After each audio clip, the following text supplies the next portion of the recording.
Today I had an epiphany and I wanted to share it all with you because me, myself, like many of you, have gotten fooled. You see this? Last week I put up a video about Shaq talking about coming home to his empty home and all of the remorse he felt, etc. Right? And then I came across something else. I'm going to play both videos for you and I'm going to give some commentary at the end. Sometimes you have to fail very hard. I failed a lot. My worst failure is coming in my 70,000 square foot house. No kids, no wife, no nothing. I kept most of the rooms dark. On my really sad days, I go look at the babies' rooms. And then I go in the gym and shoot 1 or 2 baskets and play another basketball play anymore. I go in the garage and look at all the cars that I'm not driving. Wow. Then I go back to the kitchen and watch my movies. And you sit back and look. Realize you shouldn't have done this, you shouldn't have done that. And I'm programmed, being raised by an Army drill sergeant, never to make the same mistake twice. So That's good. I always try to learn from my mistake. Now, what were some of the things that you heard in that video? You heard he got a garage full of cars that are not being driven, a big old home that's not filled, babies' rooms that are empty, all of this remorse, and the desire to never have this happen again, right? And did you see how the women on the panel were looking? They were like, what's so, and even when I saw, I'm in a different stage of my life right now, and many of us gloated, right? Winter's coming, right? But it's even worse than that because they're the ones getting the last, well, they're not getting the last laugh, but they're having a laugh after our laugh, but the last laugh is ours. So the thumb goes up, just like that. What's up, Shaq?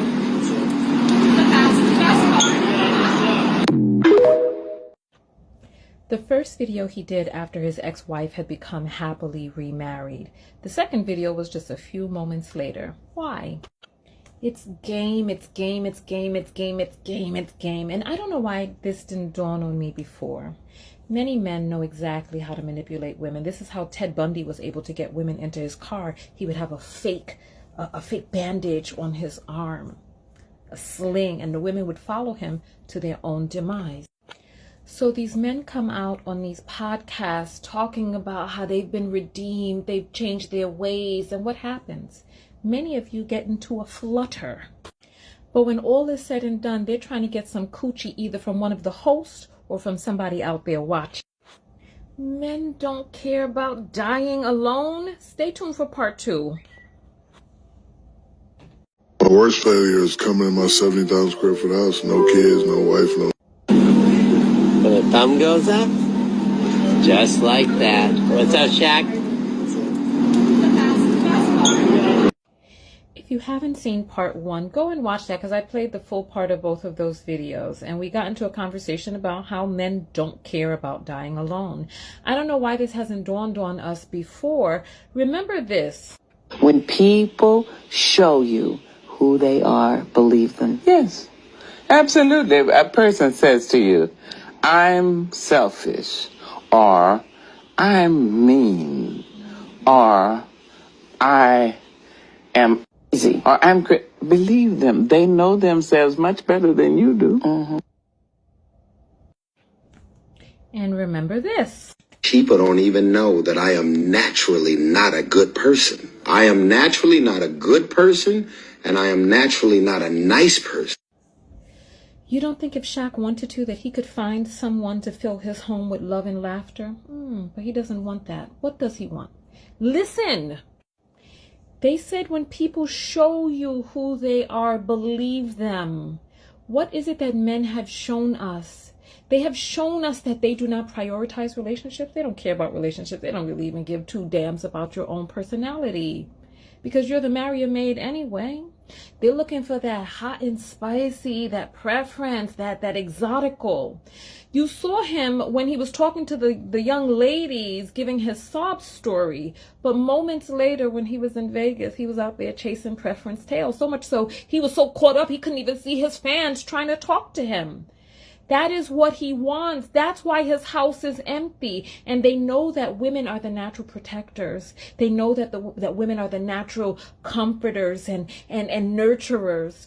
So they're going to tell you the sob story to get you all in a flutter. I was surprised when I put that video up yesterday about Tyrese and people were like, oh, he's telling you the truth. But are you not looking at his actions? Are you not seeing how he is behaving and how he is not truly accepting accountability, just giving some fluffy words?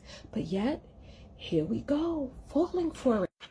I think because we're women and we care so much about relationships that we think that men do too. But no, what are their actions showing us? They're showing that they don't give a not until they're on their last dying leg. They are living their lives how they want to, living la vida loca out here in the street, hot boy summers and hot boy whole lives. Going from bedroom to bedroom, woman to woman, or trying to, that's the ideal. Stay tuned for part 3. This is part 3. We were talking about how men have found new ways to lie online, how they don't truly care about dying alone, not until they're on their last leg, but by then it's far too late. They have their come to Jesus moment, I guess, as they're about to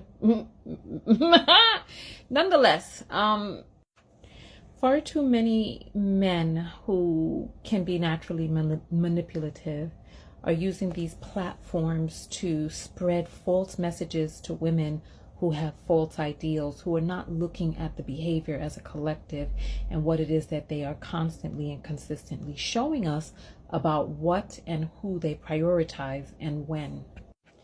You have to understand that we live in a patriarchy, and these patriarchal misogynistic ideals are embedded into the fiber of many of our beings, even women. And a lot of us have internalized misogyny, and it's just a part of the culture. So I will say this: love yourself enough to save yourself. Stop waiting for this come to Jesus moment, this aha moment that they're going to have while they're young and still viable.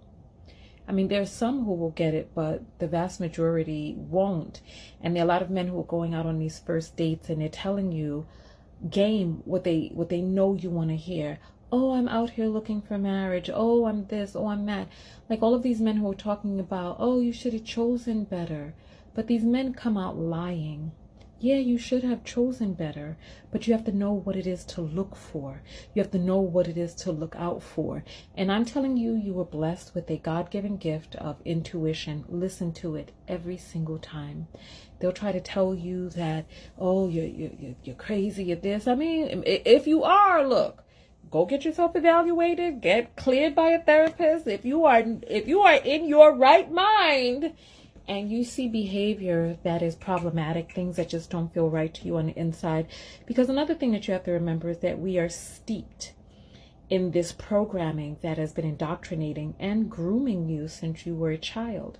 Grooming you to be a servant, grooming you to put your happiness and your pleasure aside, as well as on the other side, grooming them to be domineering, grooming them to look at you as a commodity, to be traded like Pokemon cards, to not really care about you because they are wanting to impress other men with their prowess or their pull appeal or their game.